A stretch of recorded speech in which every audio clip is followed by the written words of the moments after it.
This is That Video Game Podcast, episode 565 for August 20th, 2018. Shoe-based weaponry. Quapa! Quapa! Not as bad as you think.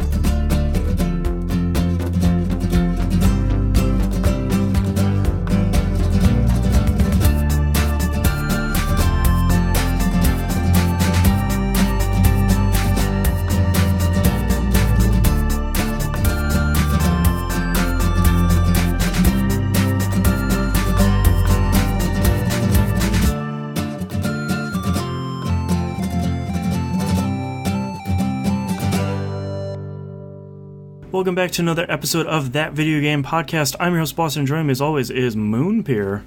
Hello. A couple of announcements here at the very beginning. We just wrapped up our recap episode for our latest Game Club game for Celeste, and that will go live here probably about the same time that this episode goes live. And the next game, as randomly chosen by random.org, and me just pasting a list into it, is Ori and the Blind Forest. My wife is going to be super mad because we never get games that she likes to play. I know. That's the unfortunate part about a random list is I've already played Ori and the Blind Forest, so like it's not anything new to me, but you know it's in our list for good reason, since I know you and Musum haven't played it yet. So that's another month of us playing that game. Moon's wife in chat goes, boo! Yep, told you. Yeah, keep suggesting games. They'll get in the list, and we can they will hopefully randomly come up or get voted on by patrons, which will be next month's game will get voted on by you patrons, patreon.com/E1M1, the ones are numbers. We also just recorded a spoiler cast for God of War, the 2018 God of War. And that turned out a lot longer than we thought, but yep. That will come out probably Wednesday of this week. So look for that in your feeds. That turned out really well. I felt like we had a really good episode for a really great game. So if you finished God of War, number one, if you haven't played God of War, go play it. The episode will be there for you to listen to later. If you've finished God of War, go listen to it. I think it turned out really, really well. Yep, me too. All right, I think that's all. That's all of our boring news stuff here at the beginning. We'll see. So let's just dive into what have you been playing this past week, Moonpeer. Okay, I should probably move all my stuff off my notebook, which is where my list lives. So we'll start with Bomber Crew. Oh yeah. This is the Game Pass game. I believe I started playing it last week. Yeah, I believe so. It's still really good. And then it introduced aces, like enemy aces. Oh. Who you can't auto-fire at. You have to actually like aim at them, and then your gunners will start shooting at them. And then I did something stupid. Oh.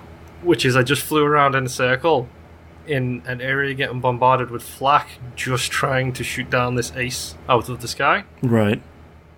I lost 2 engines. Oh, no. My ship was flashing red. Uh-oh. My hydraulic system broke. It was rough. Yeah. But I completed the mission. I was heading back to home base. Didn't realize that when you lower your landing gear and one of your engines has the wheel, because the 2 wheels for the plane are your internal engines, because the 4 engine and your wheels come out of the 2 engines close to the body. Oh, okay. Didn't realize that because one of them was broken, the wheel didn't come down. Oh, no. Landed the plane in a crashing kind of manner. A little crash-ish. I landed it on the landing strip at home base, literally the very end of the mission. I landed the plane, crash landed, onto the strip, and then literally the mission complete screen was, all your people survived, they all made it back to base. Nice. Great. Your plane was destroyed. Fair enough. So Bicky Wiki is dead. No. Long live Cookie Wookie. Because it made perfect sense to me to name the sequel to Bicky Wiki Cookie Wookie. Of course. But yeah, that game still remains really, really fun. It's like 5 minutes a mission, maybe 10 minutes a mission. You jump on there, you shoot a bunch of things out the sky. Nice. Very simple base management kind of mechanics. And then you drop bombs on people. I'm glad to hear that it, even though it put a mechanic in there that you couldn't auto-fire with, that didn't break the spirit of the fun you were having with the game. Because sometimes a game will do that, and it's like, all right, that's kind of it. I don't have the same relaxing feeling with the game now. That was kind of the thing that pushed me into not playing it anymore. I'm glad it's not like that.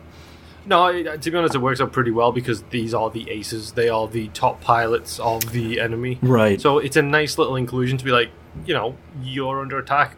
It doesn't explain to you. That's the biggest downside of it. It does not explain that you need to be aiming at them to shoot at them. Oh, okay. Or at least that's my understanding so far. So it didn't explain that 100%. Once I learned that, it was fine. It was like, okay, I will do more damage at least to this guy if I'm aiming at him. Right. And then the guys will kind of focus on him. But it adds that little extra thing, because then if you get an ace show up, then you know that's a threat that you need to deal with one way or the other. So it adds a nice extra layer onto it rather than being a totally distracting thing. Nice. I played a little bit of Rainbow Six Siege with my wife. Played some Terrorist Hunt. It's so dumb and so fun when you play in Terrorist Hunt on the easy difficulties. Is it just like a shooting gallery? Kind of, yes. Yeah. Especially when you have like decent quality headphones like we have. And it's the surround sound. It's like, oh, you're on the other side of this wall. Let's just put a few holes through this wall. I'll just put a shotgun up to it. That trailer from way back when Siege was first, and I was like, oh, look, you could shoot holes in the walls. That's still there. That's the game. Awesome.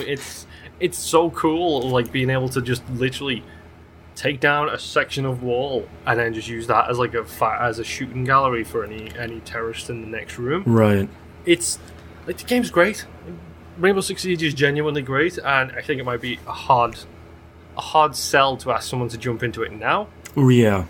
But it's still great, so jump in it now. I really don't mind. It's not like they're going to stop supporting it either, which is great. No, they just keep supporting that thing. It's like, I'm waiting for the 10-year Rainbow Six Siege plan. Yeah. I'm waiting for. God, that'd be great. I played a tiny little bit of Super Mega Baseball 1, the OG. Because much like Dead Cells, this has become I have a spare 15 minutes, I'm just going to play around for a little bit. Yeah. I did have the difficulty up at 70 out of 100. Wow. And started losing. So I bumped it down to 50 just to give myself a more relaxing experience, while at the same time getting enough points to level my people up, to level my team up, to get more everything, because it's a baseball game with, like, so far a 2-year progression for me. Oh, wow. Where the more you play it, the more you unlock and the more upgrades you can do to your team. To the point where finally, after 2 years of trying, I finally got one of the rare achievements in the game. Oh. Which is to say, I got a massive dinger. Okay. What's the definition of that? It's a home run that's over 500 feet. Wow. Okay. Yeah, that's a good descriptor of it.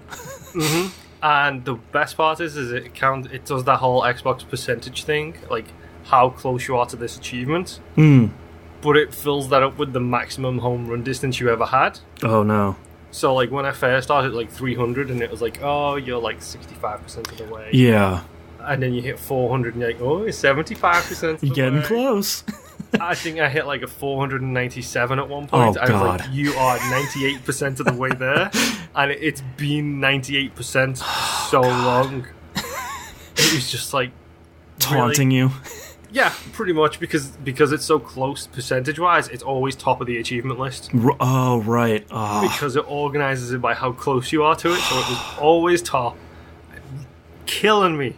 And then yesterday, I think I was playing it, and I don't know what happened. It was just, I hit a solid hit, a good connection, and it was like, I'm feeling this. Right. As soon as I hit it, I thought, it's going to happen. Big. This is really, really big. And then, so I hit the ball, and as the actual ball was arcing over the stadium, I was like, this is a big hit. This is a really big hit. This could be it. And then the frame rate hitched for just a second. It was like, I did it! That's the achievement unlock one. It's gonna pop up. Never in my life have I been so excited for frame hitching. Yeah, exactly. And then it went out. The ball sailed, continued its path. It was like the achievement popped up with a massive ding. It was like 520 feet, 23 feet, or something like that. Like it's nothing. Yeah. The second I hit it, I thought this has got potential. Yeah. So it was one of those really great, satisfying moments of finally 2 years after starting the game, I got this achievement. Man. All I've got left now are the ridiculous ones. Oh, okay. And I mean ridiculous ones, which is offensive and defensive beast, which is you can upgrade your trainers, your coaches, your stylists, and give your guys different perks to increase their stats. Mm-hmm. Offensive beast is 90 in power, contact, and speed. Defensive is fielding, arm, and speed. Oh, wow. Get a 99 in all three of those numbers to get that achievement. And then there is win a season at difficulty level 99 out of 100. Oh, jeez. A season game at difficulty level 99, and then win a season with an average difficulty of 90. Wow. Which you need to level up your star level to unlock all of the highest stuff you can to be able to do that. So now I'm just playing it because it's fun to hit a ball and watch it go sailing over the wall. So and you're eventually working up towards leveling everyone up. Yeah, it's one of those games where it's like, yeah, it's a grind, where at the moment I'm playing a game. It's fun. I'm playing it, turn it off, play something else. Yeah. Maybe in a couple of days, go back, play another game. I did some experimenting with the difficulty level to feel out which was the best for the multiplier of points versus the ease at which I can win. So I'm playing it now on a difficulty level which I can still win, but I'm getting a higher return of investment in regards to the points. Oh, okay, right. Not that I overthink the way I play games or anything. Well, you want the most bang for your buck if you're going to spend, at most half an hour as opposed to, I'm going to sit here play an easy difficulty for like 4 hours and listen to a podcast or something. Yeah. I mean, literally, I just jump in, I hit the ball a few times, and then I leave. Yeah. So it's become one of those games where it's like so many other games where it's just, I've got some time. I don't have to think. Yeah. I just hold X, let go of X. Problem solved. Yeah. Let's see. God of War. So, as we mentioned at the top of the show, I beat it at last. Yep. Oh boy, does that game go places. I was going to say that's a real journey, and then I thought, that's a little too punny by accident, and then I said it anyway. Yeah, a little bit. So you now have... We talked about all the story stuff in the spoiler cast, so we're definitely not going to talk about it here. Have you started the challenges for like the two optional realms? I guess minor spoilers if anyone's sort of starting this. The fire one and then the gas one? I haven't been to Niflheim. I've been to Muspelheim, which is the fire one. Okay. I've been there and I got to the... Sorry, my cat has found a piece of paper. And that is her playing in the background, chasing paper into plastic bags. Good times. Yeah. Louise, get over here. I went into the fire realm, and when I unlocked it, I was still low level, like gear-wise. Yeah. So I made it to the second giant tablet. Okay. And then I had to stop because I was getting worked because everybody was like purple health levels. Yeah, it was like the difficulty ramp between the first one's like, this is easy, I got this, and the second one's like, no man, you don't have this. Yeah, 100%. You need to come back at like level 7 or above. Yeah, I think right now I'm level 6, and I'm just going around collecting a bunch of stuff right now just to give myself a more open experience of the world. And I will murder you if you don't calm down. You're doing something important, so now I need to make a lot of noise. Yeah, exactly. She's been perfectly fine for the longest time. Yeah. And my last game of this week, unfortunately... the only other thing I wanted to ask you about for God of War is... Oh, yes. We talked a little bit about it during the spoiler cast, but I want to talk about it here. How many of the Valkyries have you fought? 1. Okay. I found and fought 1. Okay, because I think there's... 9, I think. Yeah, or 8? Something around there. There's... Oh, yeah, I think there's like 8, and then there's a final boss. I cannot recommend those fights enough. They're so hard, and they demand that you have an intimate familiarity with the fighting mechanics of the game. Not in a mean way, but I feel like that's the ultimate combat challenge in the game. Yeah. I found those so rewarding from just a gameplay standpoint that I recommend anyone go check them out. Even if you're not trying to platinum it or whatever, I feel like the gear you get from those is often really good. I picked up my first pieces of loot from them. So the second you pick up one piece of loot that can craft something, it shows up in the shop. Oh, right. I happened to go to the shop and say, okay, so that's really powerful armor and about 3 times the power I'm currently wearing. Shame I don't have enough mats to craft it yet. Yeah, between that and the gas realm, I feel like that was the best upgrade path for me. I felt the fire realm was too, but maybe I did it too late. I think I got in the same position where you were, was like, oh, okay, I can't do this difficulty at all. And I came back and I motored through all of them and then motored through half of this. Basically, once you beat all of them, you can go back through and do a more challenging version of all of them. And that gets you some really good stuff. But for me, I spent too much time in the gas area getting that gear. Because I think it has health regen on it. And I was like, well, it does. I want that. It all has health regen and it stacks 5 times as well. Yeah, it's really good. So yeah, God of War is so good. Yeah, it really is. Yeah, go play the game, folks. If you have the ability to, just go play it. It's well worth it. Yeah, definitely. The final game for me this week is the same game that's been chewing up all of my time, and I don't have any time left. Thank you very much, game.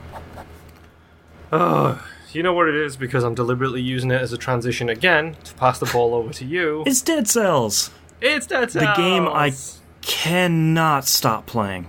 Yep. I was thinking about it when I was playing it this morning, thinking, why am I... So I've had so many bad runs lately, and I'm so bad at the game because it's early days of a game like this. Because it's kind of like a Metroidvania plus a roguelike. I think to me I'm enjoying that level of blind discovery. The thing that I really loved about The Binding of Isaac, which is all right, it says I unlocked something.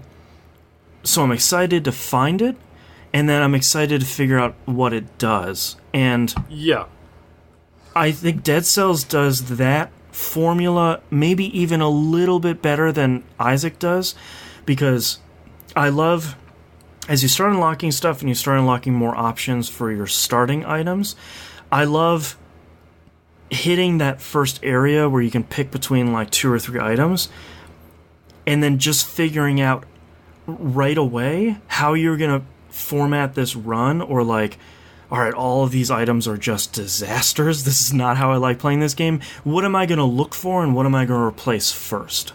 Yeah, it's like the combos, you don't figure out what works well together, but as soon as you unlock that starter shield, that starter bow, starter shield, starter sword, then you figure out what you are comfortable with on a run.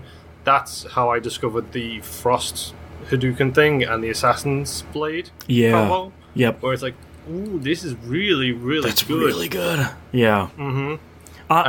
Go ahead. I've got to the point now where I've unlocked so much stuff, but there's certain things I'd like to talk about, but I literally don't want to mention it because there's some stuff that you unlock that's kind of really cool. Okay. To give you an idea where I am, I'm pretty sure I have all of the relics at this point. Okay. I think I have all of the runes? relics at this point. Relics? Yes. Runes, yeah. I have unlocked the Vine rune, which was a fun discovery of what that did, and then I unlocked the rune that gives you daily challenges, which I tried one of those, and I'm like, I'm not nearly good enough for these yet. I'll come back to those maybe in a couple of days. Give them a shot, because some of them are really hard, Okay. Some of them are a bit easier. You get blueprints for completing the daily. Oh, okay, now I need to do them. Yeah, because like the first one I fired up, it's like, welcome to the ossuary. And I was like, that's the last area? This is bad. It's not the last area, but it's oh, a God. far down there kind of area. Okay. Yeah, so far, where I'm at in the game, because it'd probably be easier to talk about where I'm at because I'm further back than you are, I can regularly get to the first boss, the concierge. I can regularly get to him, and he regularly beats me to death. So, like, I've beaten him maybe 2 or 3 times just by having, like a really good trap and crossbow run, so I can sort of keep my distance. That's been, as I'm learning his patterns and learning what he does offensively and defensively, that's helped a lot. I keep running good into note for him, by the way. What's up? A good note for the concierge is try not to forget, because I always do. Try not to forget you can dodge roll in midair. Yeah, I've been trying. Part of what I do that for a lot of regular enemies, but what I keep doing when he brings up that red force field around him, I freak out. To me, it's like when you played Guitar Hero and Rock Band and you see the solo coming up and you're like, my brain just shut off. Like, I don't know what I'm doing right now. So a lot of times you can just dodge roll through him on the ground and you'll maybe take like 1 hit and it'll be fine. I dodge roll into him in the air and he's just like air comboing me and I lose like 75% of my health. Yeah, a big one for him is when he does the ground pound thing where he fires the fire across the ground. Yeah. Later on, when he's below like 50% health or something, the second you hit jump to jump over that, he is in the air to come at you as fast as he can. Yep. So you've kind of got to teach yourself for that second half of that fight.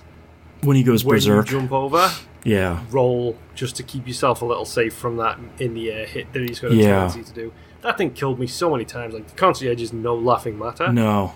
For a first boss, he's tough. Oh boy, does it go some places. God, that's so exciting. And the thing I'm sort of working on now is there's a guy that I ran into in a cell that said, hey, further down in the dungeon there's a rune. I mean, my rune. If you could go get him, bring him back to me, that'd be great.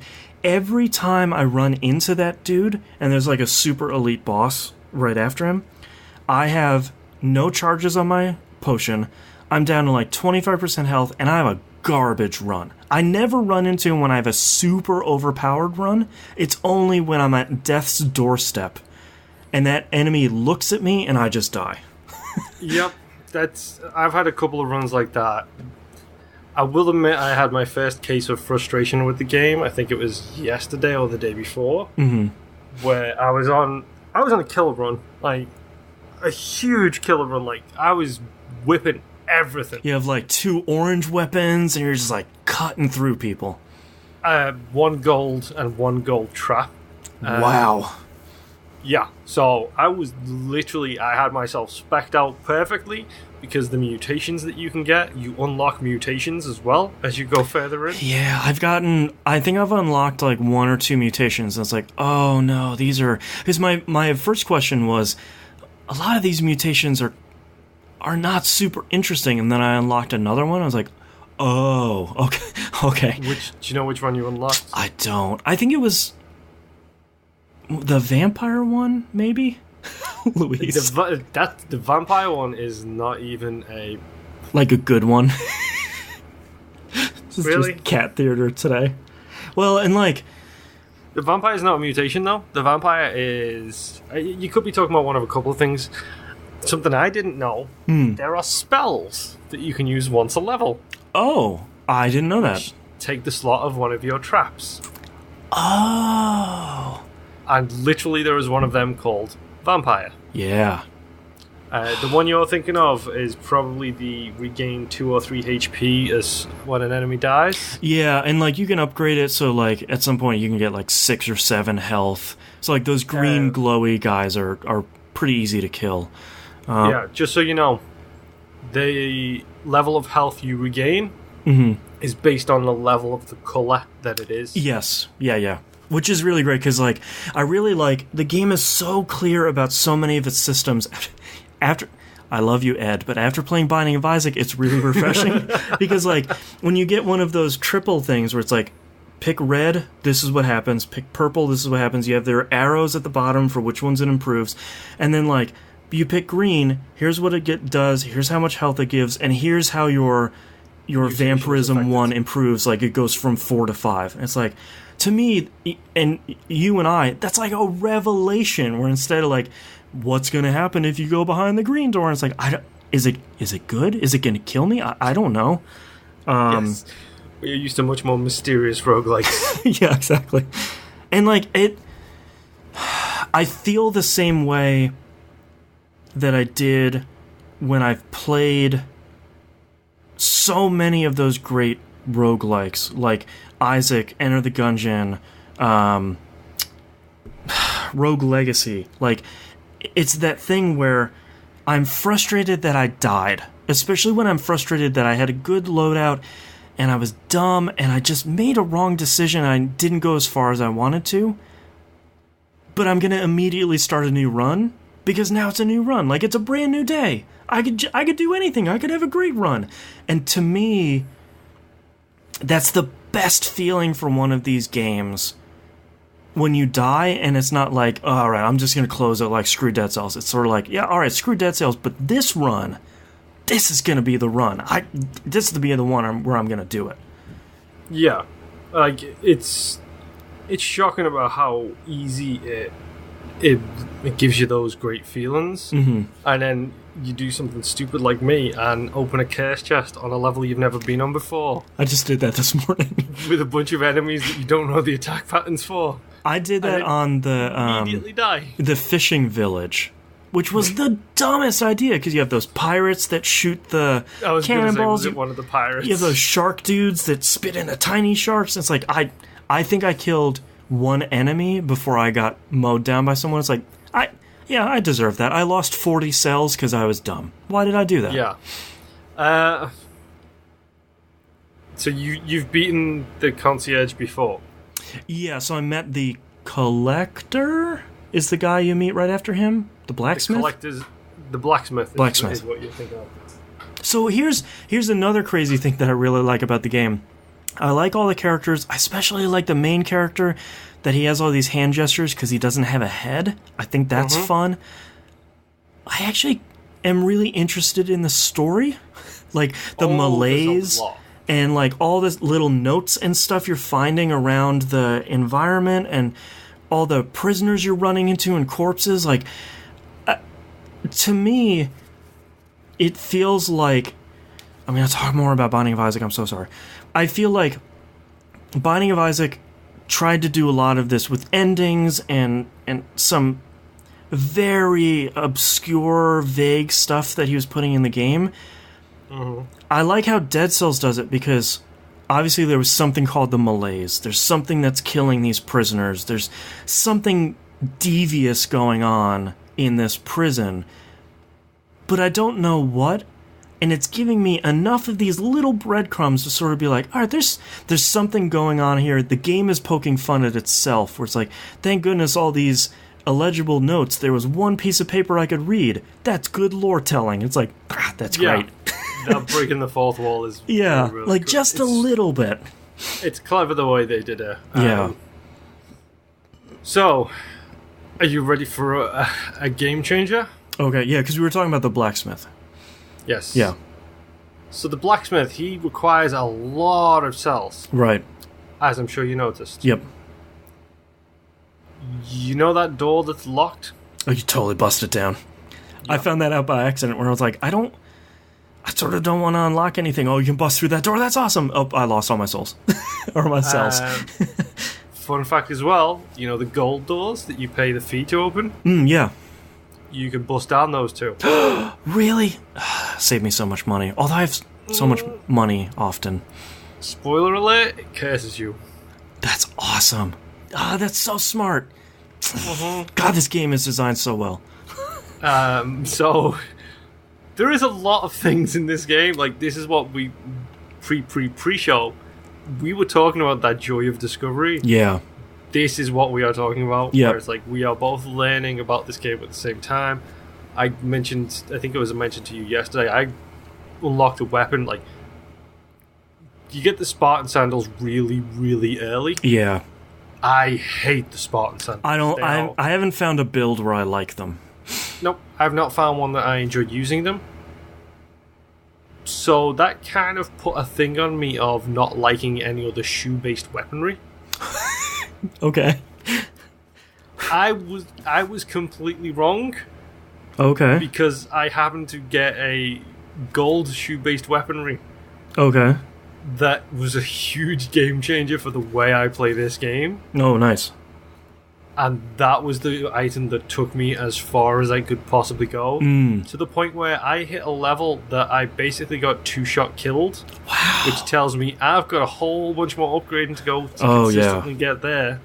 And, like, it's so smart with the upgrades, too, because there's this great risk-reward where when you pick up a blueprint from an enemy, you have to make it to the collector to turn it into him before he puts it in his list.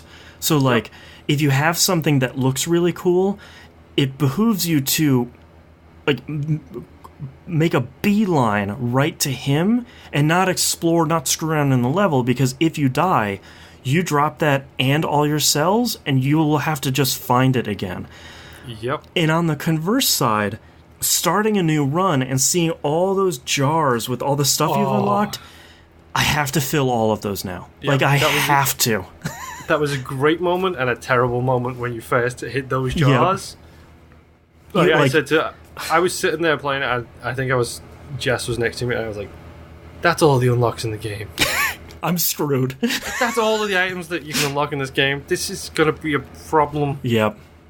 And, like, I looked at the Dead Cells, the subreddit, because I was thinking, like, oh, maybe they'll have some good beginner tips that maybe I haven't thought about. Maybe something that isn't super spoilery, because I want to treat this the same way that I treated Isaac, where it's like, I want to make the mistakes. I want to learn what the secrets look like. I want to learn... You know, like, after I got the Vine rune, I figured, okay, that's what those things do. I have these other things I can rub, and they, like, turn electric, so that's probably another rune, but I don't want to know, because I want to unlock it and then have that moment of, like, oh, that's what that... Okay, now the game has continued to expand. Now I have more options in each level. And, like, the very first post I ran into was, like... And I don't blame them, because the game's been out in early access for a long time, but the first post was like, min-maxing your unlocks, what you should unlock first and what you shouldn't. It's like, alright, I'm already gonna kind of tap out, because I want to make those mistakes. Like, I want to unlock the Spartan sandal and pick it up and be like, oh, this is bad. This is not for me. And then maybe, like, 40 hours from now, pick up Spartan sandal again with another thing I've unlocked and be like, okay, now it's good with this item and these two, this spell and this thing, and, like, I can have a Spartan sandal build. But the thing that I'm looking forward to in Dead Cells is I can't make the most of every run yet, which makes sense because I'm at the beginning. Like, Binding of Isaac, you give me a terrible run, I can probably make the most. I might not be able to finish the run, but I'm going to make it pretty far on the back of a really garbage run. Yeah. I'm excited about getting to that point eventually in Dead Cells, because I can tell I'm already getting better. I know a lot of the enemy patterns. I get tripped up when I'm running into 2 or 3 enemies at the same time. You know, I don't have that flow chart down for how to attack them. But I'm so excited that I'm building that and getting there, and I think that's what's so addictive about roguelikes, is getting that experience and having that, like, that endorphin rush and polishing your flowchart time and time again is, to me, it's irresistible. It's that new flowchart that you're building. Yep. It's like, oh, it's a good feeling to know. Like, I know now, because if you pull up the map, it shows you logos. Yes. Of the items, and I know if I see one of those logos, even if it's like a secret room, mm-hmm. like that you've gone past, and you're like, wait, I didn't go in there and get that, and I know exactly what that item is because I know that logo. Right. So I'm going to go back and find my way in that room because I need that thing because I know it's good. Yeah, and like I love that the flowchart starts with, okay, these green guys are enemies and they leap at you, so I should dodge roll through that, and then it turns into, well, I love this secret item and I need to get it, and I need to do X, Y, and Z to like loop it back around to the secret area. Dimebag in chat says, so worth a buy for Isaac and Enter the Gungeon fans? Yes. If you like either one of those games, I think Dead Cells takes what's great about those games and polishes them, shockingly, and then puts it in a Metroidvania that has a little bit of procedural generation in it, but not enough to like frustrate.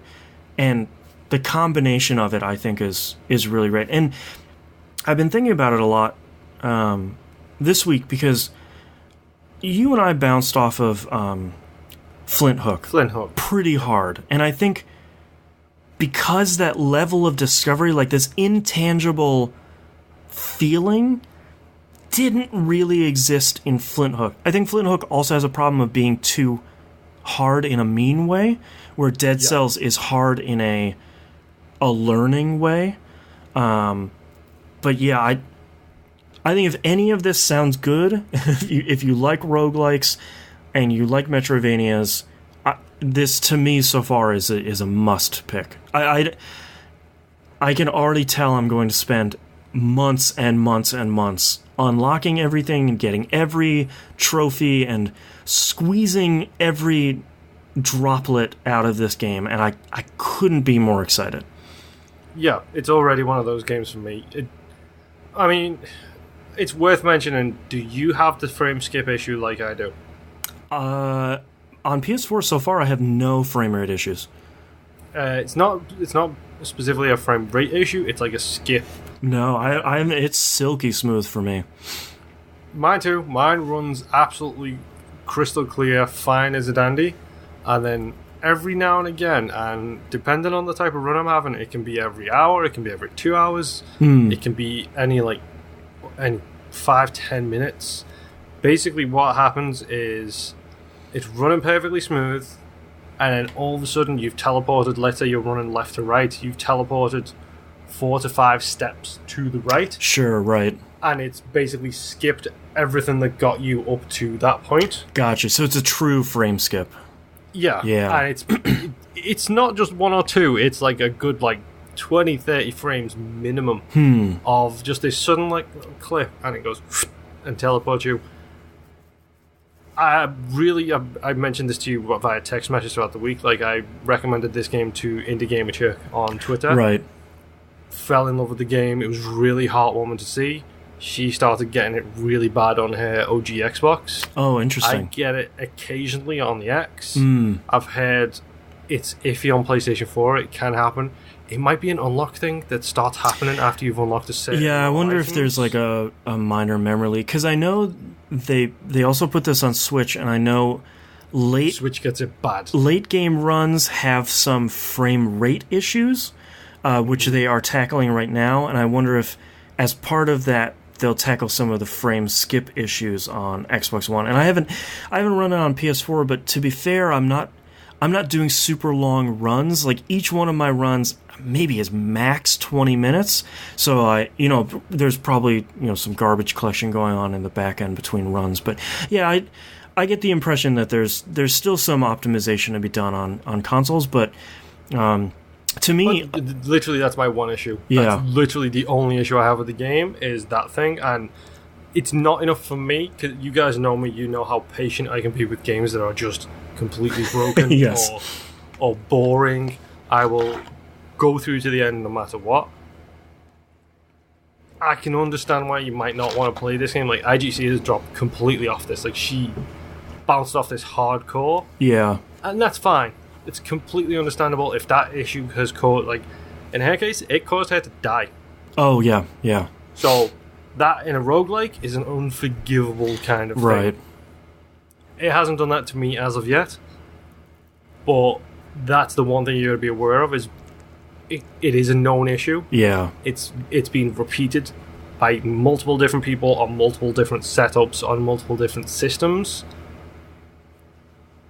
But know that going in, and having known that, just buy the game and play it because it's incredible. And it's only $15. I mean, it's well worth it. I think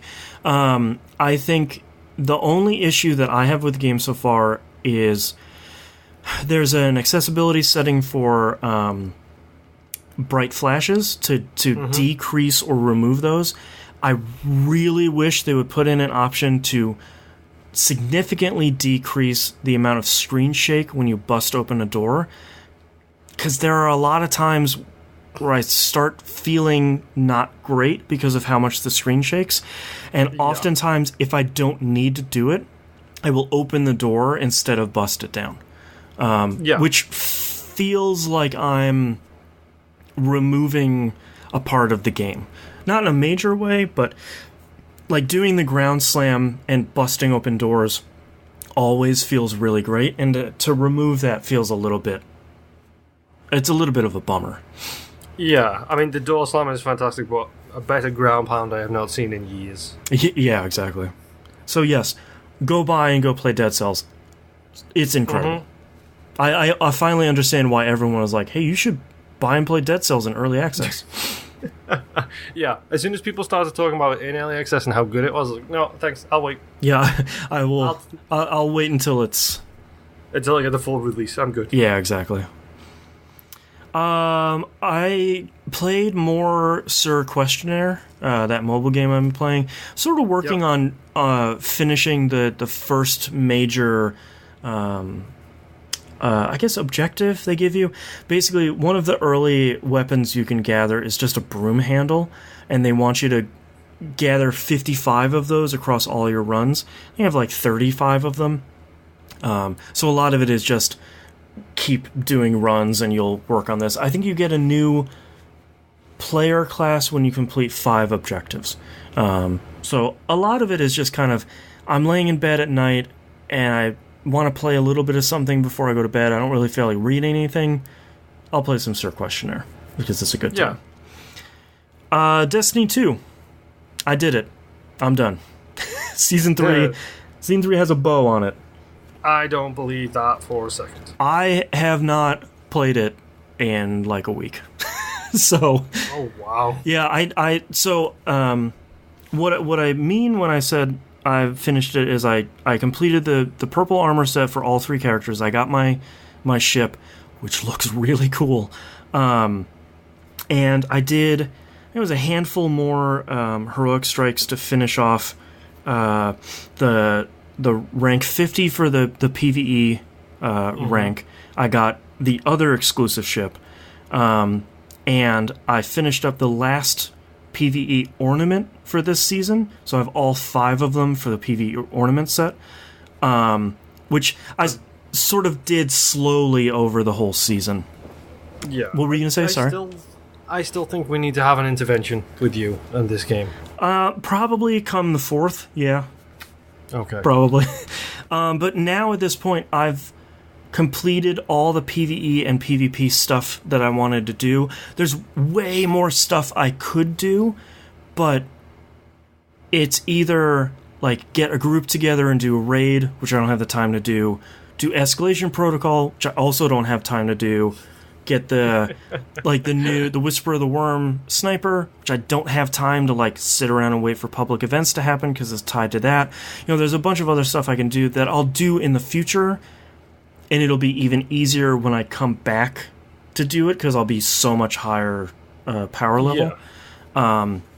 But right now I'm kind of enjoying waiting for the big patch on the 28th, then like reorganizing all the weapons that get moved to the different slots, and then just kind of waiting for the 4th for the floodgates to open. It's going to be problematic. Yeah, there's just, I could go really inside baseball on it, but I won't. But the amount of content that they are adding in Forsaken and then Season 4, they've taken away some content and sort of refactored some of it, and they're reworking on some content that is going to miss Season 4 completely, which is understandable and I think good. I'm glad that they're putting more long-term chases in the game. Like there's one big PvP chase that will take me literally the entirety of season 4, not playing super dedicated, but playing a little bit here, every week. And that's really exciting. The new Gambit mode, there's going to be a really long chase to get some exclusive weapons and armor and stuff from that. And that's really good. Like, that's the stuff that I want.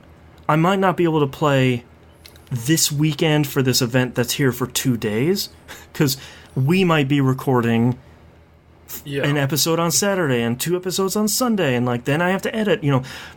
That stuff might not work, but I can get something a little bit of time every day over 4 months. And yeah, you can do the long haul rather than the exactly, rather than the short term. And I think there should be short term stuff, and I appreciate and I encourage there to be stuff in the game that not everybody can get. Like, I can't get the raid gear because I can't raid, and that's okay. Mm-hmm. I can't get some of the Nightfall exclusive drops because I don't really have time to run the Nightfall, and that's okay. But I appreciate that there are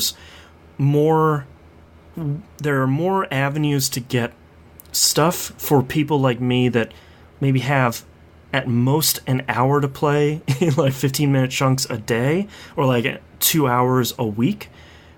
Yeah. As opposed to you're going to play 10 hours on Saturday to get this done. So that I think that's really great. And last but not least, Octopath Traveler. There we go. Picking this back up, I did. I think my brother and Mina were both recommending that I go and get. I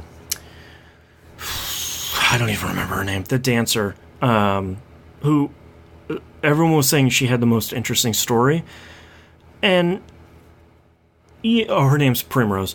I thought her story was interesting, but Octopath Traveler is really frustrating because I like what they're doing, because I like that it's not a stereotypical JRPG where a plucky mute teenager and all of his young friends and the old guy who's 22 years old eventually go kill God, who's also his father that hasn't been in his life since he was born. It's not that. It's very much a small tale. This bad thing happened to this one person, and they're out on an adventure to get revenge or learn more about their past or go see the world. I think that's really interesting. But the game, it's so hard for a JRPG in 2018 because if you follow the formula, the game has changed. No, you're accused of being formulaic, and here's another JRPG. But if you break the formula's conventions too much, like something like Bravely Default, then you're being too weird, and it's too different from a JRPG, so you kind of can't win. And I appreciate the battle system of Octopath Traveler because I feel like they extend it enough, and I feel like it's interesting enough, and boss battles are exceptionally difficult, which is really great. But then everybody's intro stories all follow the same story beats and all play out very similarly, that by the time I'm on the 5th character now, this character, Ophelia's father, starts getting a bad cold, and I'm like, okay, well, he's gonna die, and that's gonna mean that she leaves town to do whatever. And it's you can already see as soon as you get introduced to all your characters in the first couple minutes, you're like, that person dies, that's why I leave town. And then, within an hour, those 2 people die, and you leave town to, discover yourself. That's fine, but to do that with all 8 characters is really starting to feel rote. Yeah. But that's balanced by, I'm enjoying, the music is outstanding. The voice acting is hit or miss. The game looks great. The battle system is so fun to fight. But then this story is just, it's boring rote thing, which Yeah. is frustrating, but I don't know. It's this sort of like it. You know, there's the famous saying, "God doesn't give with both hands." It's, you know, like all the stuff in this game is really fun, and the story and the voice acting is kind of bad. So at least, you know, usually in JRPGs, either the story is good and the battle system is bad, or vice versa. Mm-hmm. And I can deal with a story that's not super engaging with a battle system that's really fun to play. Yeah. Because when JRPGs are really bad is when both are average. It's just a slog. Like T-Bomb and I were talking about Tales of Zestiria in Discord this morning, and he said he's played for a couple of hours and it's not really grabbing him. I was like, that's sort of it for like 30 more hours. Like, it's just, it's fine, but you know you're going to be in it for 30 or 40 hours. So, like, do you want to keep playing a game that's fine for that much longer, or can you just, like, put it on the shelf and then play something else you've been looking forward to? You know, How far does the sunk cost fallacy go down, really? So, I have a couple of questions. Sure. Number one is... I can't remember the name of the game. Eternal Sonata. Is that a game that gets both right? Oh, boy. Eternal Sonata was the Chopin 360. Yep. I think, to me, Eternal Sonata... I remember liking its battle system a lot and thinking the story was largely good, with gaming's longest and cheesiest death scene in it. Oh yeah, because the start of the game to the end of the game. No, like there was one scene where this woman is dying in a house, and it's very much like, these are my last words, and it's literally like a 15-minute cutscene, and then it zooms out of the window, and I was like, yeah, she died. And then it cuts back into the house where she's like, one more thing. And she's like, no, just, we're done. Yeah. Okay, yeah, I forgot about that one. Yeah. I will admit. And secondly, who's your favorite JRPG old guy? Oh, boy. I've literally got one. Like, one. Two, technically speaking. Who's yours? Vincent. Yeah, from Final Fantasy VII, right? And Auron from 10. Auron is one of my choices because I like that he knows what's going on. Yeah, and he's stoic. I like that in a game. I'd also have to say probably Balthair from Final Fantasy 12. Okay. I cannot remember that guy for the life of me. He's the British one with the gun. Shocker. Yeah. Well, I like that he thinks that he's the leading man in the story. And wait, is 12 the one with Zidane? No, that's 9. Okay, which one's 12? 12's the one with the cat lady, the rabbit lady. Okay, I don't think I played 12. Oh, yeah, I don't think you have. Now you have a PS4, so you can play the best version of 12. 12 the MMO. Yeah, that like half MMO, the pseudo MMO. Yeah, definitely not playing that game. Oh, it's so good. It's not the thing about 12 to remember is it's like Final Fantasy 8. It's not nearly as bad as the detractors say it is. Yeah, Final Fantasy 8 is good. Yeah, but yeah, I like him. My favorite thing about JRPGs is always like the old dude, and he's like, he's 25, like whatever, Grandpa. It's like, oh, okay. I'm trying to think. I've not played Persona 5. I've played 3. 3 doesn't really have an old guy except for the guy with the beanie. Yeah, I'm trying to think of 4 because I've seen the endurance run of that. 4, the old guy is Dojima, his like foster dad. Yeah, that's true. Yeah. He's not a party member, but you can get away with that one, I guess. Yeah. 5 doesn't really have one. Yeah, I don't really think 5 has one. Everybody's pretty young in that. And like the whole story, the whole framing of 5 is adults are evil.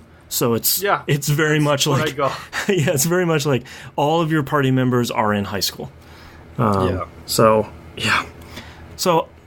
I keep playing Octopath Traveler because I'm largely enjoying it, but Dead Cells is really good.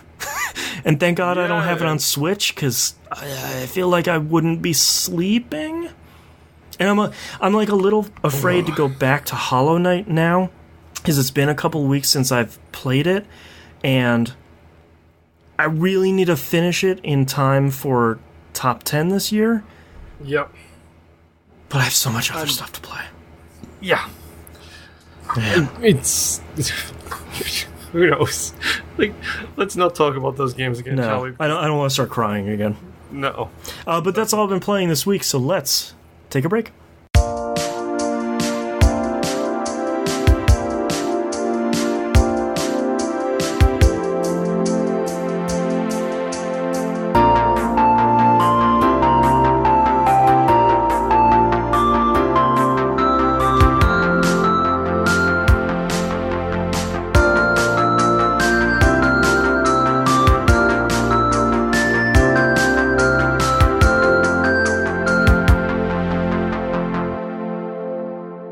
Let's talk releases for the week of August 19th, 2018. I almost said April. Guacamelee 2 comes out for PC and PS4. If I remember correctly, this is published or like funded in part by Sony. So this will be, like before, this will likely be coming to Switch and Xbox One in a little bit. But it's that unfortunate thing where it's like PC and PS4 for right now. So didn't they do the inverse of this for the first one as well? Yeah, wasn't it like it came out on Microsoft Xbox One originally, and then moved to the other platforms? Hey man, I don't know.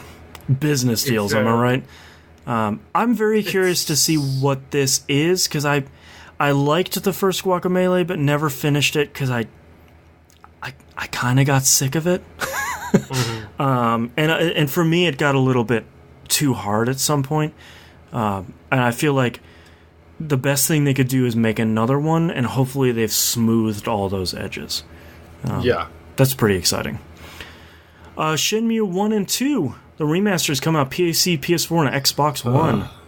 Let's talk about this, shall we? Sure. Because I was 100% into this, because I have heard nothing but Shenmue is the greatest game ever made. Yep. Shenmue is amazing. Shenmue is the fantastic. The Dreamcast shining star.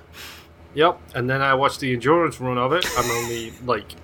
I'm literally like 10 episodes in, and I'm like, I am not buying that game. Not at all. Part of what I'm interested in with these remasters, I think, maybe slight remakes, is to see if they're going to make any quality of life changes, because to me, Shenmue, having not played them originally, I started the first one, bounced off it very hard. Those games are now very old. It would be like going back and playing Grand Theft Auto 3, where it's like, yep. Yeah, man, like I can see what you're going for, but this is sure a PS2 game. Are they going to do anything to that to improve it, or sort of like we're talking about with Guacamelee, to kind of smooth over those edges, or is it not even what the fans want? Do they just want Shenmue 1 and 2 they play on their Xbox One and PS4, or anything better? It's a very similar thing to the Final Fantasy remake. Yeah, with Final Fantasy 7. Final Fantasy 7. Yeah. Again, they cannot make that same game in these days, not considering. Let's just talk about the language used at the start of that game is completely Honeybee Manor is maybe questionable in 2018. Yeah, not even to mention the language Barrett uses. Yes. Yeah. Mm-hmm. There's a lot in that game that doesn't hold up. No, yeah. One might even say that Final Fantasy VIII is a better game. One, like myself, would also say that, yes. Right there with you. Yeah, it has to be so hard, because Final Fantasy VII is such a great example, because they have remastered those games. It's out for PS4 and Vita and PC right now, so you can play a smoothed over version of the same game that came out on PS1, which is great. And I feel like that might also give them a lot of free reign to go crazy with the remake, because it's sort of like, well, you have the original one here that you can still play. If you don't like the remake, that's fine. you can go back to playing Final Fantasy VII, or you can play this brand new thing. But this is 2018 on the internet, so everything's going to get broken down to its individual molecules and torn to bits anyway. So. Yeah. Nobody wins. Nope. And last but not least, Gone Home comes out on the Switch, which also seems... It's another one of those games where it's like... That's a good choice. Yeah, that's a good platform to put that on. Also put Edith Finch on there. Yeah, that's a good shout Wink. too. Edith Finch and Tacoma. Yeah, put those on there. Edith Finch is so good. While we're talking about that developer specifically, oh sure. Number one, I'm really glad that I remembered their name completely randomly because my wife was playing Tacoma recently. Congratulations on the 200,000 gamer score on your birthday. Wow. My wife was playing Tacoma and she found a book in Tacoma. Similar to me, when I was playing it, I saw these tweets. I found a book in Tacoma which was the Starbender series, which is direct reference to Prey. Yep. So my wife found a book in there called Swords and Shields, which is a adult literature novel from the Dragon Age universe. Yes. Written by the dwarf from the Dragon Age universe. Varric, yes. Yeah. And it pretty much confirmed by the lead artist on the game, like the environmental artist. That's exactly what it's a nod for. Nice. And that's literally... My wife might have a problem because she listens to the Dragon Age conversation trees on YouTube. It's one conversation that happens in Dragon Age Inquisition. Right. On like the 100 hours of the game. That's referenced back to in this game. Right. And my wife literally saw that book and was like, is that a reference to this? That's Dragon Age. Video. And I was like, I don't know, tweet the developers. I think it's Fulbright. And then I looked into it, and yes, it was Fulbright. And then, but I love the fact that they're a bunch of nerds making video games. Yeah. Well, and shouting out to these different devs as well. It's like, here's one for Prey, here's one for Dragon Age. It's also very timely because Varric published his first book here in the U.S., which is part of his steamy romance novels. They actually wrote and published one of those books. Of course. It just came out. Of course they did. It's like, why not? This is the best stupid thing you can do. I love it. Yeah. All right, let's move on to news stories. Just 2 news stories this week. First up, PSA, Forza Horizon 2, maybe not the best in the series, to be fair. That's Forza Horizon 3. Is going to be removed from Xbox Marketplace in September. It is free on Games with Gold right now, so you can go scoop it up and you can download it, forever in the future. But it's the same thing that happened to the first Forza Horizon. Likely it's soundtrack. Yeah. Or vehicles. Yeah, or vehicles, or like maybe they just like the first one disappeared after 4 years too. It's been 4 years since the second one came out, so it's about time. And if you haven't played Forza Horizon before, just go get 3. 3 is ridiculously good. Yeah, and it has Hot Wheels. And 4 is going to be coming out on Game Pass in a depressingly short amount of time. The theme of this week's episode, folks, is there's too many games. Yeah, there's too many games, and I'm crying about it. Yeah. Last news story here. Speaking of too many games, Diablo 3 has been finally confirmed for Switch. No. Oh, no. Yeah. As soon as I saw that announcement, I was like, well, there's Boston's time gone. Yep. There's Harlow and probably Mackie from Bamfcast. The Hannah also. Hannah's gone as well. Yep. Soulman's probably gone. My brother. Yep. All of it's so funny when that got posted in Discord. Like all of us were just like, "Okay, I guess we're buying a 4th copy of this game." Yep. Let's do it. And I think for me, probably this probably won't be day and date for me. Mostly because I've played it so many times. I feel like once it goes on sale, to have it digitally on the Switch seems like such a great place to play it. They're saying like it's 720p 60 frames in handheld mode and like 900p in docked mode. That's great. That it's going to be smooth, it's going to be handheld. That's pretty much all you need. And Diablo 3, is still really great. Ever since they fixed it with, let's just say, version 2.0, it's a really great game. So, oh wow, yeah, I'm, and they worked with Iron Galaxy to port this. So good for Iron Galaxy. Yeah, and they said it took them 9 months, which they were surprised that it took that long, but apparently it was a lot of like art assets to get redone. Yeah. And then they added the stuff they added for the Switch version is really great. There's a Ganon armor set, which looks really good. Of course there is. Why wouldn't there be? There's a Triforce your portrait barrier, and most importantly, the new pet they will be giving you is the chicken from Legend of Zelda. Oh. I was just like, okay, that'll be my pet. Yeah, let's do that. That's a really good reference.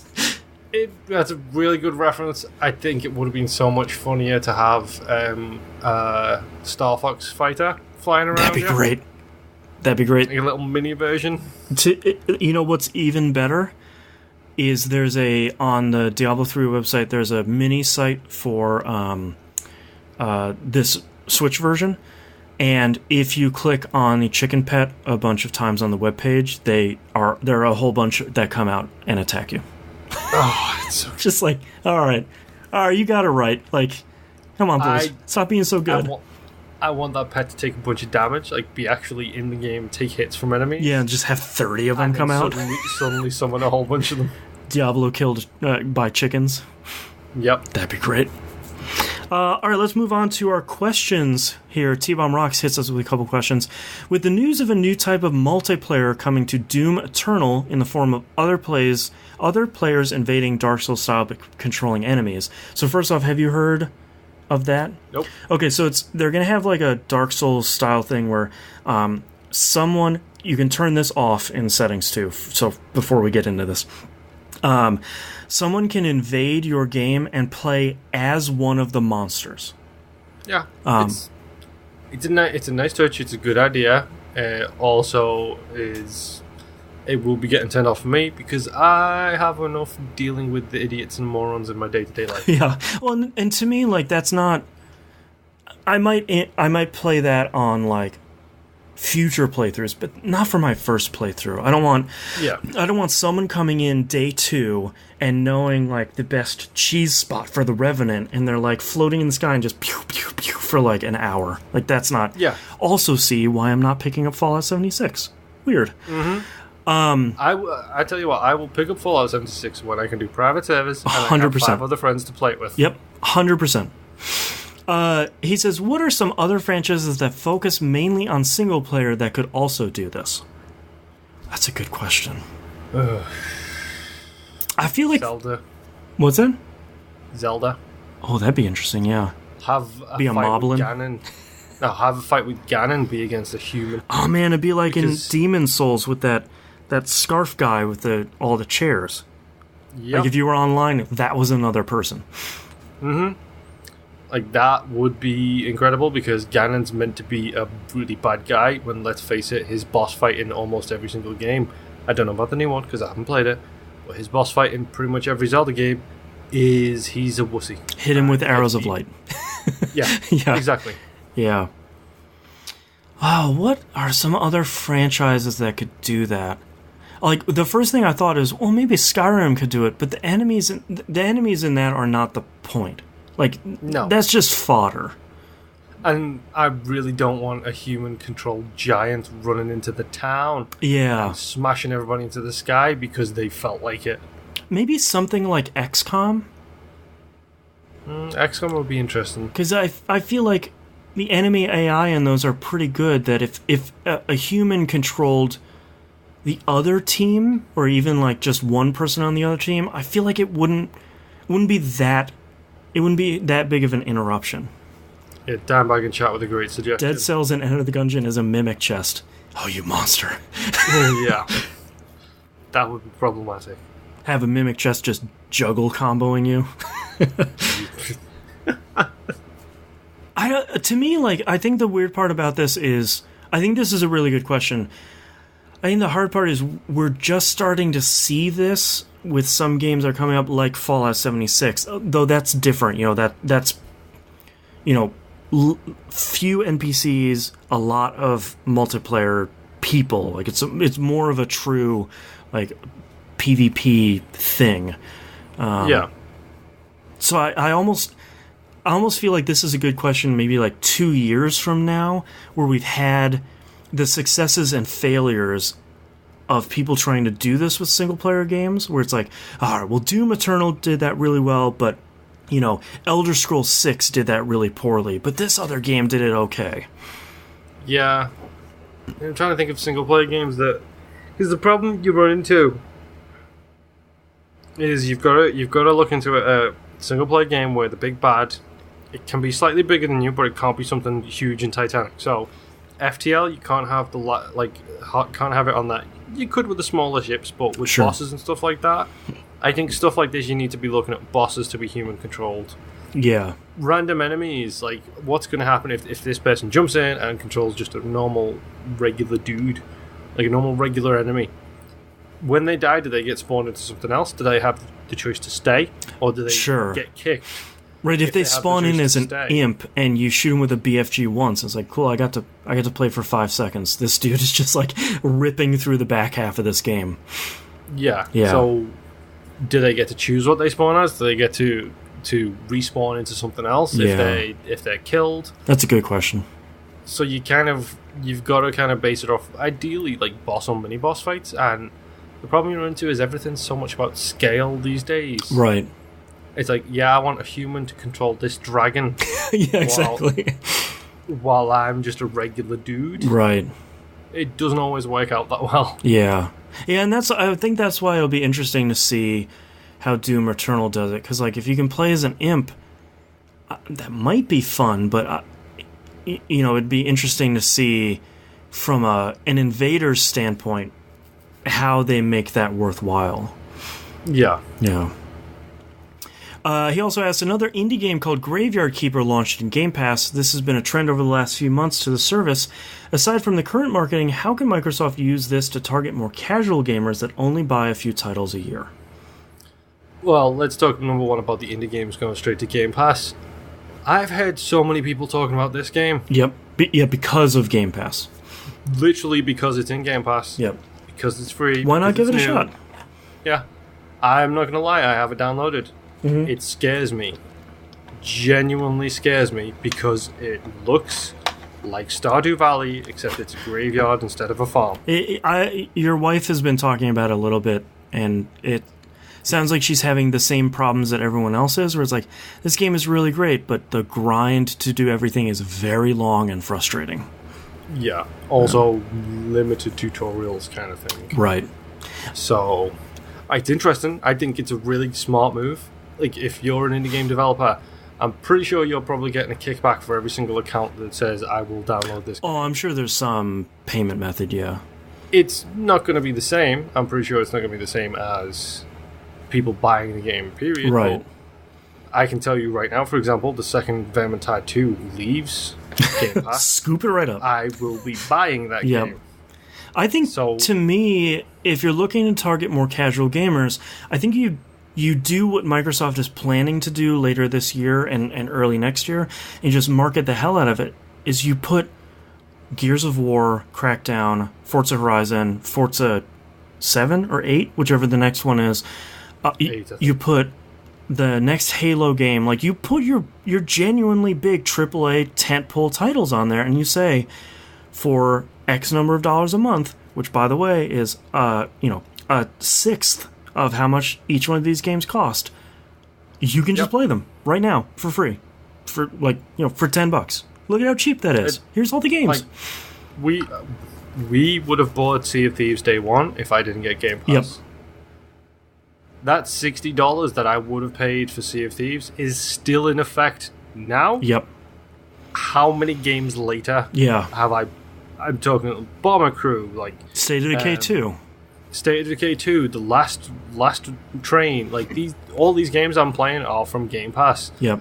Which is still being paid for by Sea of Thieves, not deciding to buy it. Absolutely. Actually pay the $60 for it. So I think at this point, it's a breaking point number. It's what game has to be on that service for you to pay for Game Pass. That's what it comes down to for me. We talked about it again pre-show. November, whatever it is when you buy Game Pass, whenever Forza Horizon 4 comes out, that's the day. It's like October 2nd. Like, that's the day I'm getting Game Pass, and that'll be the time. But I think Microsoft, feel free to hire me. This one's for free. I think what you do is, let's look at Gears 5. I think Microsoft needs to start leveraging all the data they have on their platform. So let's say someone buys Game Pass for Gears 5 and they finish the story. And I think as Microsoft, what I would start doing some testing on now if I was them is start saying, okay, somebody bought Game Pass, they downloaded Gears 5, they've unlocked this achievement that is, you finished the story mode at any difficulty. Send them a message that says, hey, we just saw you finished Gears 5. Here are other games you should play on Game Pass right now if you're looking for your next game. If they want to keep playing multiplayer or like play it again, collect all the collectibles, that's fine. Maybe you can push another message once they've got like 100% of the collectibles. And then at that point, need a recommended for you panel. Yeah, like push them back into Game Pass. Use the achievement data you already have to push them back into Game Pass for, like, our Gears 5 is here. Do you want to go play Halo the Master Chief Collection? That's also on Game Pass for free right now. You can download it. Like, you have to engage them back into the service, because otherwise they might look at that $10 charge on their credit card and be like, well, I'm already paying for Hulu and Netflix. I already beat Gears 5. Maybe I don't need Game Pass anymore. You know, like, you have to keep them continue to engage, like Netflix, where it's like, hey, you really like this show and you just finished it. Here are 4 other shows like that at the top of your recommendations page. Yeah. I mean, the funny thing is you just mentioned that's just based solely off the achievement data. They have so much more data than just that as well. Guaranteed, yeah. Like, I mean, this is just the easiest, like, A to B line of, we're fairly sure you've finished the game. Yeah. Yeah. Yeah, I mean, I think it's a smart decision by indies. Yeah. If they want to get some buzz, as long as it's a good enough game, if they want to get some buzz, throw it on there. Absolutely. Let's see what happens, kind of thing. The worst thing that's going to happen is you're not going to get a huge popular buzz about it. People are still going to download it. It's still going to be available in the store. It's still available in the traditional ways that it is for you to push it that way. Yeah. Yeah, and like, especially for a game like that has such a long tail on it, like something like Stardew Valley, that in 3 months, 6 months, 9 months, when it gets pulled out of Game Pass, if you're still playing it at that point, it's a really easy decision to plop down, let's say $15, to just buy it, and, you know, with the 20% discount, that you can just continue playing it because you've already, you know, at that point, like, imagine if Dead Cells was on Game Pass. If you're still playing it in 6 months, $15 is a really reasonable price to continue playing Dead Cells. Like, and I'll be honest, not a situation I find myself in.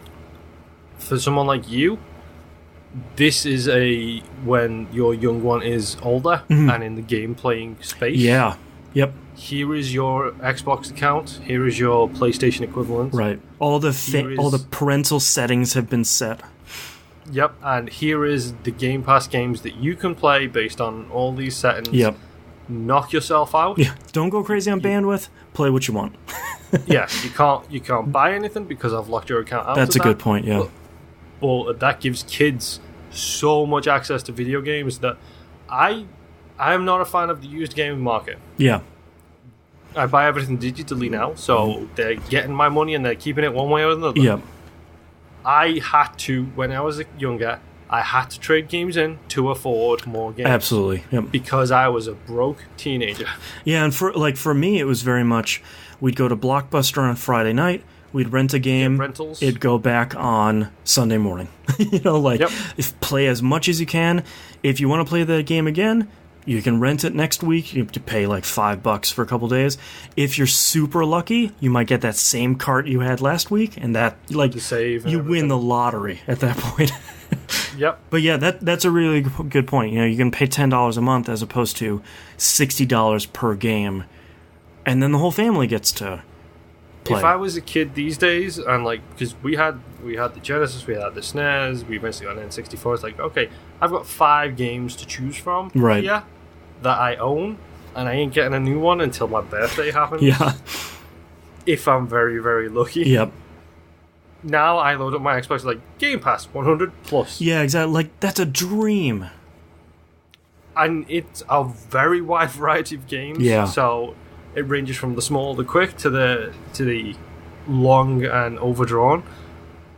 But Game Pass seems to be a good solution for everybody, and I'm not a huge fan of the subscription model. I don't like the fact that it's almost impossible to buy Microsoft Office these days. Yeah, exactly. You have to go into the subscription. Right. Photoshop's doing the same thing with the Adobe. I'm recording stuff. right now with Adobe Audition CC, which is part of my subscription. Mm-hmm. Thank you, patrons. I'm not a patrons. huge fan of that. Yes. Thank you, patrons. I'm really... I don't like the subscription model taking over everything, but the big thing with Game Pass is the option is there for both. Yeah, exactly. You can buy them, or you can do the Game Pass thing, and for so many different options, I'm finding that Game Pass is the way to go. Yeah. So I'm glad it is as good of a deal as it sounded when they announced it. When it's like, okay, I'm going to pay $10 a month, and I'm just going to be able to download hundreds of games. Mm-hmm. Sure. And it's like, oh wait, I can download a brand new game day one and play it. Specifically, hundreds of Microsoft games or junk games is what I was thinking. Yeah. Where it's like Halo Master Chief Collection and 99 bad games. Yep. Yeah. Well, you say that like Master Chief Collection isn't a bad game. I was trying to give them the benefit of the doubt. They've been working really hard to fix it. It's not quite there. For 3 years, dude? That's fair. I feel badly when a studio is put in that position where everyone's like, yeah, this is going to be great. And it's like, it isn't. And then they put the nose to the grindstone for years, and it's slowly improving, but it's just not getting there. I feel I like it. It's just kind of broken. Yeah. Oh, I'm fine with that, but no, it surprises me every time I load it up and see, whoa, that game is in Game Pass? Yeah, exactly. That game is in Game Pass? Pass? I look at, they tweet every once in a while where they're like, here are 3 or 4 new titles coming to Game Pass. And I was like, those are all great games. Like, what are you doing? You're losing money. They're not. I mean, Microsoft has all the money, but yes, they do. It's a good position to be in for us. We do have one more question, but we're sort of out of time here, so I'm just going to push that right on to next week. Thank you for listening. If you'd like to visit us, you can do so at tvgp.tv. All the places you can find and follow us on the right-hand side of the page, including the Discord server. Come join. It is always a hopping place. Tons of people from the community. The best community on the internet can be found there. Patreon.com/E1M1. The ones are numbers. Get all the cool behind the scenes, early access stuff. Outcast is going to be real good this week. We talk about top 10 stuff at the which will be Outcast exclusive. Beeping starts. Yeah, hear us cry quietly. I still think the $5 tier is the real sweet spot for early access for dynamic soundtrack and Old Dog New Flicks. Which we'll be getting a new episode of both of those here in the next couple weeks. Game Club, yes. Ori and the Blind Forest is our brand new one. Out now is our Celeste episode. That'll be in your feed here pretty soon, along with the God of War spoiler cast. And don't forget to subscribe to all the places we live stream, so they will let you know when we go live. We'll see you all next week. Bye.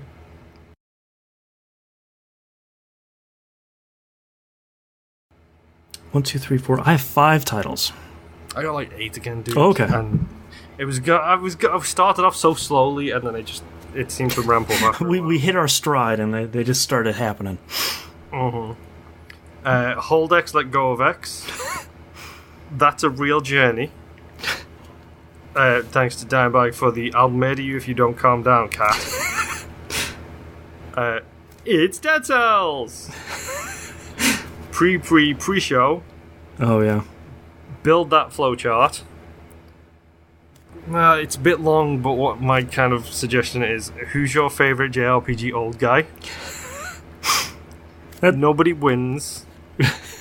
There's too many games. Nobody wins is our like giant bomb homage. Yeah. I have boring news stuff, a crashing kind of manner. Bicky Wiki is dead. Oh, I forgot about that one. I got a massive dinger. One of my Surely that gets vetoed. Surely that's gonna get vetoed. It's right on the line. Come on. And my favorite one is shoe-based weaponry. Oh, I didn't even think. I'm sorry. Shoe-based weaponry is like my choice. Yeah. I'm gonna circle that one because to me that's like the shoe in for the week. I hate you. Sorry. It's like my dad joke. Like as soon as my kid was born, I was like, I need to make puns. I feel it in my bones. Game needs to increase. Oh boy. Oh, I forgot about shoe-based weaponry. It's so. As soon as you said it, I was like, "That's it. That's the one. We got it." That's pretty good. All right, starting in 3, 2, 1. This is That Video Game Podcast, episode 565 for August 20th, 2018. Shoe-based weaponry. Whapa, whapa. Not as bad as you think. All right, thank you so much everyone for watching the live stream. We will be back next week. Bye. See ya. Say bye, Louise. And we can stop recording.